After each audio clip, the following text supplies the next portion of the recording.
ئێوە بەچی بەشداریتان کردو لەم فیستیڤاڵەدا؟ ئەمە بە دیزایانی پارچە و سخمە و هەروام تابلوانەوە ئەیبینی تابلۆی دیکۆراتیڤمانە دروستمان کرد و هاوردمان.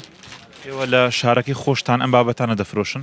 ئەرە وەڵام ئەمە بیشتر 90% کارەکانمان دیزایانی پارچەیە وەلی ئەمیش بۆ سەرگێرمی و بۆ هینی خۆمان ئەنجامماندا.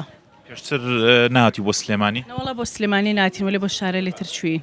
وڵا شارێکی زۆر خۆشەوە مردمەکانشی مردمێکی زۆر چاکە و زۆر ئالن هەروە شارەکەشتان زۆر شارێکی جوان و بەڕاوی. وڵا کچەکەشم لە ئەم کارانە ئەکسرەن کاری کچەکەمە خۆم کاری دیزایانی پارچە و سوخمە و کەمەربەند و ئەم جۆر شتانەکەم.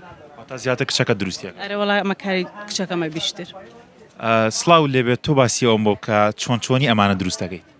ئێمە وەڕەنگ و خەمیرە و ئەسمی تێکسچەر دروستیەکەیم. ئیتر وە هونەریش نیازی هەو ئێمە چووی مەسە چەند دانە مەکتەب تا یادمان گرتووە. چی بەکارێنی بۆ دروستکردنی ئەمانە؟ مەسەڵ ڕەنگ و چێت، مەسەڵ ڕەنگ، کاردە قەڵەم و تێکسچەر ئەنواع چێت. تا چەند دڵخۆشی بەمێ ئەم بابەتانە دروستەکەی تا چەند حەزت لێیە؟ فرە.